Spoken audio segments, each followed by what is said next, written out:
Hey guys, Whitney here. Thanks so much for joining me today. I'm going to give it just a couple minutes as people file into the room here. Before we get started, make sure that you have found your Q&A button. That's the easiest place for me to track questions. If you use the chat box, it's okay. I'll just have to probably visit the chat box later and clean everything up. But if you got a question for us today in today's episode, which I'm sure you're going to have a lot, make sure to go over to that Q&A box and drop your question in there.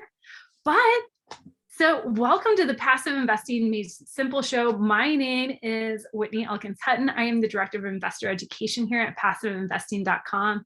And we do this live show weekly on Tuesdays where we take a deep dive into various topics related to passive real estate investing, helping you learn and put this knowledge into action so you can confidently go into your first or next passive investment here at PassiveInvesting.com. But before I go too much further, if you aren't getting regular updates on the shows that we're doing, be sure to go to passiveinvestingwithwhitney.com for future masterclasses and to check out our open deals. And if you'd like, schedule time with me. Anyways, try that. Let me try that one again. It's my cue from Melissa. To kick off today's show, I wanted to bring on a very special guest, Brian Bornhorst from the PassiveInvesting.com. He is the Director of Asset Management. Brian, if you would just take a couple minutes to introduce yourself and your role here at PassiveInvesting.com. Okay, thank you, Whitney. I am Brian Bornhorst. I oversee the physical real estate portfolio that PassiveInvesting.com has, including multifamily and self-storage. I've got about 30 years of experience in real estate. I've worked in consulting, I've worked in financial services, brokerage, and also for a large REIT. So I have a pretty deep background and understanding in most aspects of multifamily, but also across a number of different service lines within retail, industrial, flex, etc. So my background's pretty diverse, and I kind of bring that experience to passive investing to help them put together a operating model that will successfully implement the underwriting and the deals that they have and how they move forward in their investment strategies. Awesome. So I love the fact that you have been a consultant in the space for quite some time, and you have years of experience behind you. How did you get into real estate? Tell us, who is Brian? How did you even get into this? And then where in the journey did you really fall in love with asset management? Well, oddly enough, my father was an architect, and he designed offices, hotels, restaurants, a bunch of stuff. So I've always been involved in real estate. He also was a unique architect, and instead of getting paid in cash in a lot of deals, sometimes he would just take a percentage of the deals. So he was an active investor in real estate because a lot of his clients couldn't pay, so they gave him a percentage of the deals. So we were always on that side of the business of not just designing the real estate, but being owners, operators of it. Went to school for architecture and realized I liked the business side of the better, and kind of went that way. So started out in brokerage, worked in acquisitions, consulting, asset management, transactions, kind of all across the board. Awesome. And so tell us the story of how you met up with Dan, Danny, and Brandon. It's kind of funny. I was running my own small real estate company out here in Denver. I had about 50 units that I owned and operated and was getting ready to kind of unwind and retire.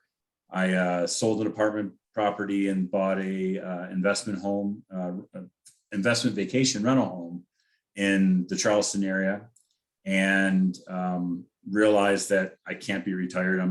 Even though I'm old, I'm not that old.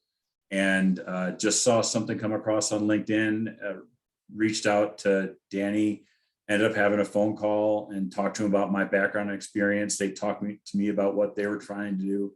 And lo and behold, it just kind of worked out well that I could dispose of all my assets and go back to kind of institutional work, because I was actually doing everything in real estate. I was finding the assets to buy, underwriting them, managing them, doing repair and maintenance.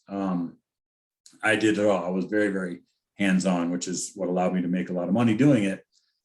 But at my age, you tend not to want to be the person replacing the toilets and painting units. As fun as that can be, at the size of my portfolio was not what I wanted to do. And I kind of said, I'm done. Let me go back into the institutional side of the business. Oh my gosh, I can so identify with that. I still have several of my active rentals. We were on spring break last week, all of Colorado was, or most of Colorado, and it was anything but relaxing for that very reason. So let's transition a little bit. Like, what does actual asset management mean? Like, there's several different functions. You've mentioned acquisitions, transactions, but what does asset management mean? Like, what would that entail? Asset management is truly the integration of all aspects of an investment. So for people that are doing it themselves, you basically are an asset manager. You're going out, making sure your underwriting is right, but then you're also going out and managing the properties. So it's all kind of built into one. At the institutional level, it's a little bit different because you have your 30,000 foot level of what the investor, what you put together for your investment plan. And then you have the kind of like boots on the ground level of your property managers. And that asset management function merges those two things together. The best asset management functions typically are ones that are integrated in all aspects of the process. So I like to get involved very early with our underwriting. So when we have a deal that's serious and it's made it through the first passes, I'll come in and review to make sure all their assumptions are correct and that we have a very strong program to build to hit our investment objectives. I also take an active role in the due diligence because I want to understand the market, the property itself, the physical nature of the asset. Are there any things that we could have missed as part of the underwriting from a deferred maintenance or a construction issue that could be there? That all integrates together into a detailed plan that allows us to then take that property over and quickly roll into an actively managed asset with our management company that we have. So, walk me through why this is important. Like, why, how does good asset management make or break a deal?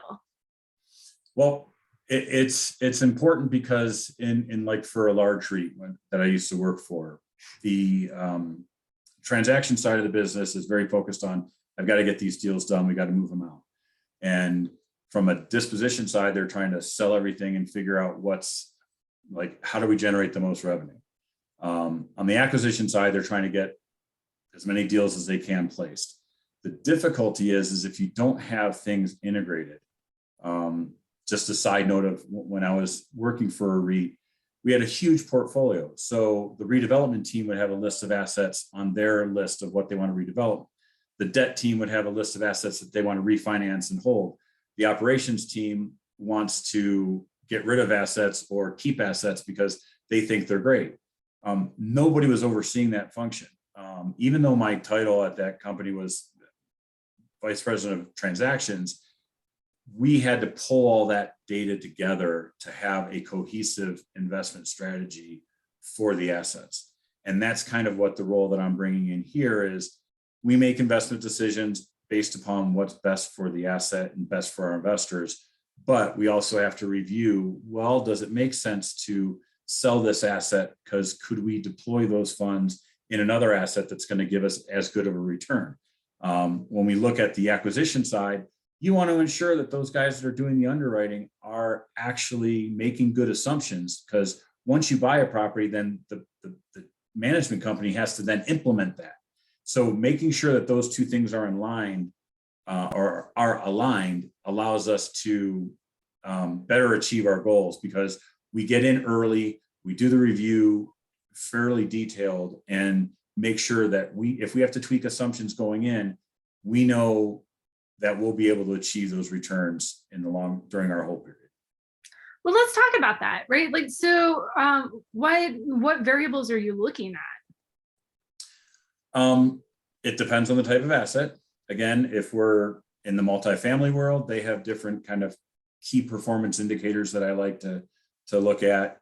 Self-storage has others, but we want to look at the investment strategy. So if it's a lease-up property, we are going to be focused more on the marketing, what incentives need to be offered to get the property occupied as quickly as we can. If it's a value add deal, we have to look at what capital we are going to spend at the property and when.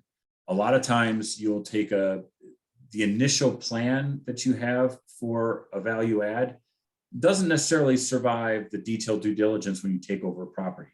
So you may say, hey, we're going to put in granite, we're going to put in a backsplash, we're going to do X, Y, and Z. But when you get into it and you learn the tenant base and you learn the market a little more detailed, you may not have to spend all that money, or you redeploy that capital to a different area. So if you have a whole bunch of exterior work that you're going to do and limited interior, you may discover that you don't have to do as much exterior work and you can put more money into the interiors, which will give you a higher return on that investment. So those are the types of things that being involved in understanding what the original plan is and what the long-term objectives are, they kind of merge together as asset management. And so how does, you mentioned, we were chatting before the show, you mentioned that asset management looks different between multifamily and self-storage. You kind of gave us a little bit of peek on the multifamily side. What does it look like on the self-storage side? It's a little bit different because it's more transitory. People are, while they may sign a 1-year lease, the penalties to get out of a lease are not that difficult. The costs are a lot lower. You have a lot more turnover. You don't have a lot of operating expenses. Our model for passiveinvesting.com is a little bit unique because we are going with an unmanned strategy where we don't have employees on site. So that changes the scope of your oversight because we are more focused on the technology of getting people into their spaces, making sure that they can get in and out, whereas you don't have all of the payroll burden and all of the employee difficulties. So if you are investing in a different type of self-storage that has employees, that model could be totally different. So the way you look at the world changes based upon the type of asset that you're investing in. Very interesting. So paint for me a picture, I guess where I'm going with this, like, I am very comfortable with passive investing and asset management. I've been working with passive investing for years on some of my assets. Paint me a picture where asset management might go wrong. I haven't experienced it yet. No, usually what it is, it's because you don't have good information and you don't have a plan for how to manage the process. So you could be great at acquisitions and buy the best property in the world, but if you don't do your due diligence during the acquisition period, you can run into hiccups. If you don't understand the underwriting and when you actually take over and you don't have a integration with your management company, you may be making assumptions that the management company is just going to say, hey, we can't deal with that. So you underwrite for full-time employees at your property and the management company is saying, well, yeah, but you need a part-time groundskeeper, you need a part-time service tech, you need, a part-time leasing agent. All of those things go into understanding the bigger picture.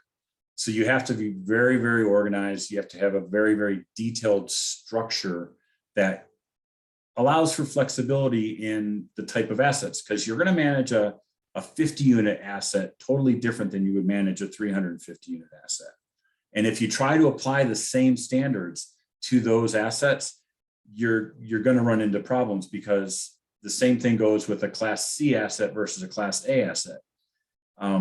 You could make a Class A asset or turn a Class C asset into a Class A asset, but if the surrounding market can't support that, then you're going to have a hard time leasing up that property and maintaining that level. So it's a balancing act that you have to have, and that's kind of what the role of asset managers. We do a lot of market research. We spend our time digging into the details around the property, going out and seeing the assets, seeing what the competition's doing. I call it, keeping up with the Joneses. You have to do that to stay active and aggressive in the market. And the only way to do that is to be active. That's one of the hard parts, is a lot of the smaller companies just don't have the bandwidth to handle that amount of that detailed analysis, and they don't have the staff to do it.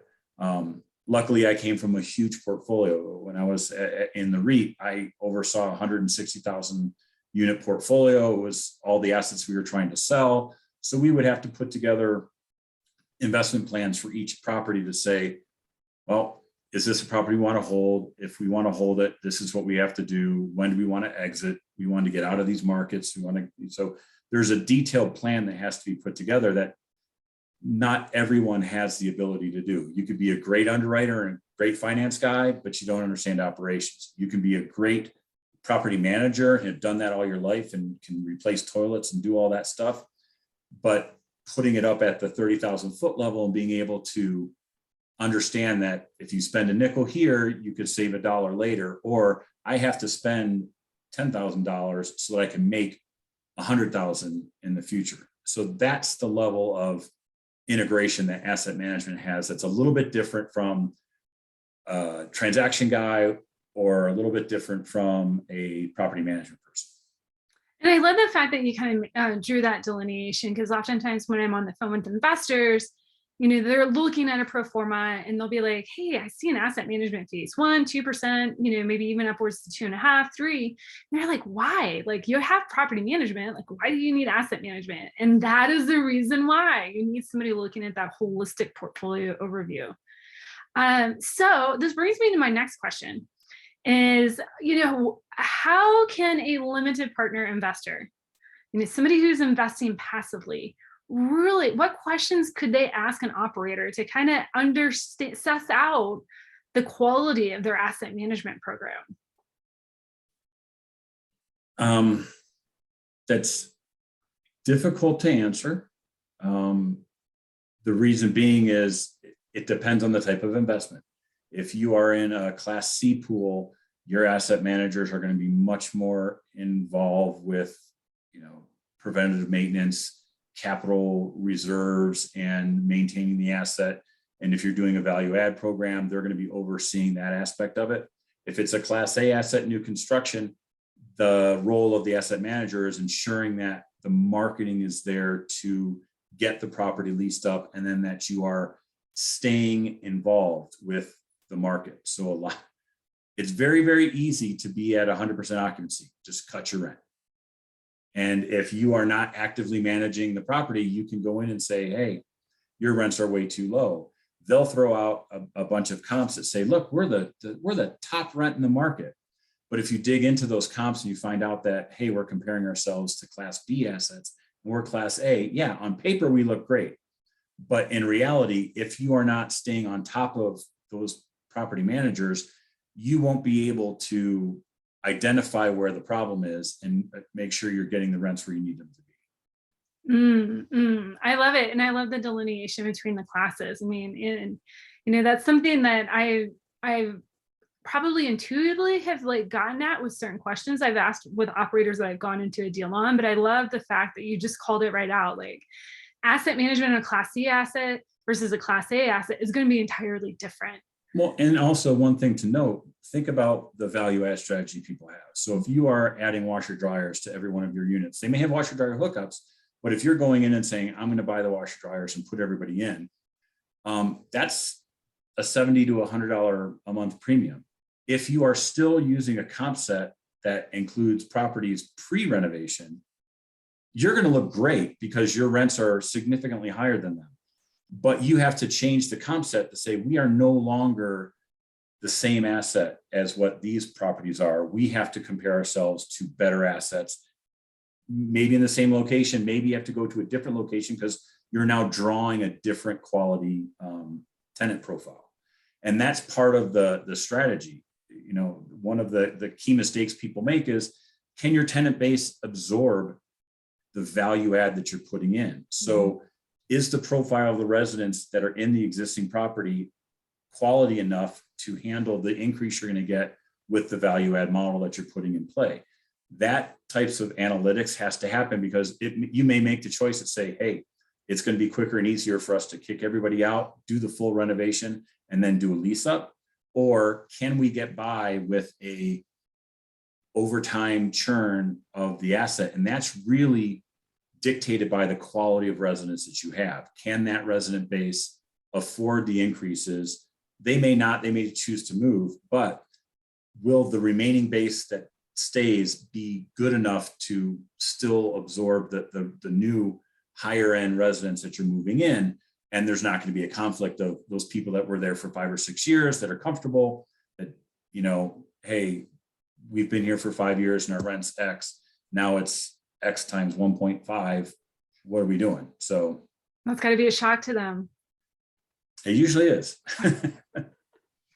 All right, I want to transition to another part of our show, guys. And before I do, if you have questions, make sure to go to the Q&A box, drop your questions in, especially if you're here live with us. We will host a little after party after the show and get your questions answered. But on to the next part of our show. What is your best piece of investing advice that you can share? Because you are a wealth of knowledge, and I would love to tap that.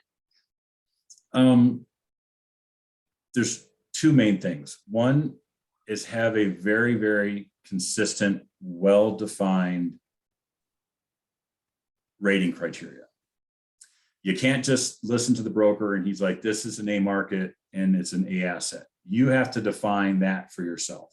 So make sure that you have a clearly measurable, hey, if you think being next to a Whole Foods is an A retail, great. If you think being next to pawn shops and car dealerships and porn shops is a bad quality retail, have that scale and then you define it yourself. And then the second thing is go out and see the assets. You have to be actively involved. My goal is to see every property that we have in our portfolio at a minimum 4 times a year. In my old job as a REIT overseeing 160 properties or 160,000 units, about 254 properties, I went and saw every single one of those assets before we sold them. I wanted to make sure we knew what was going on and making sure that all those boxes were checked. Because here's what ends up happening. You have a management company that comes in and says, hey, this property is an A, the asset's an A, give us capital, we'll fix up this asset. And then they can turn around and waste their money. And then a year later, they're going to say, this property is crap. It's a C market and we have to sell it and get rid of it. So you've wasted money on an asset because you're trusting your property manager, who may or may not be the person that you think they are. Like at the REIT, there are good managers and bad managers. And if they're overseeing a portfolio, they can move money around. Whereas if you have that asset management function, it's your job to ensure that capital money is being spent correctly. Such good advice. Like whether you have like single family, small multi, or larger multi, I totally can live behind that. So last question, what's the biggest takeaway that you want investors to get from this episode today? That there is a function for asset management, that it is a different skill set. So you can be the best underwriter of assets and do your great valuation, but if you don't understand operations, you could be missing stuff. And the same goes the opposite way. If you are great at property management and you understand exactly how to do contracts and to hire landscapers and the people to do the renovations, that's great. But if you don't know how to roll that up into the investment model to say, if I spend $5,000 on a renovation, my return has to be X, and that's going to add this value to the asset. Those are the types of strategies that merging the two things together is what's critical, is being able to merge those two. And that's kind of the overriding umbrella of asset management, is bringing the investment side and the operations side together. Oh, amazing. And I so appreciate that you have this knowledge, background, and expertise to share with our passive investors here at passiveinvesting.com. So guys, thank you so much for joining us today. Brian, how can somebody get a hold of you if they have more questions or wanted to reach out to you? They can email me at brian@passiveinvesting.com. I'm usually responsive. like I said, I do travel quite a bit. I'll be on the road the next couple of weeks with our assets that we're doing due diligence on. And like I said, it doesn't hurt to spend time getting lost in a market that you're investing in so that you understand what the surrounding area is. And I'm so glad that you're doing that for us. Guys, thank you for joining us today. Thank you for spending your most valuable resource, which is your time, investing in yourself and with us. Be sure to register at passiveinvestingwithwhitney.com for future masterclass sessions and check out our open deals. Till next time, guys, take care. Thank you.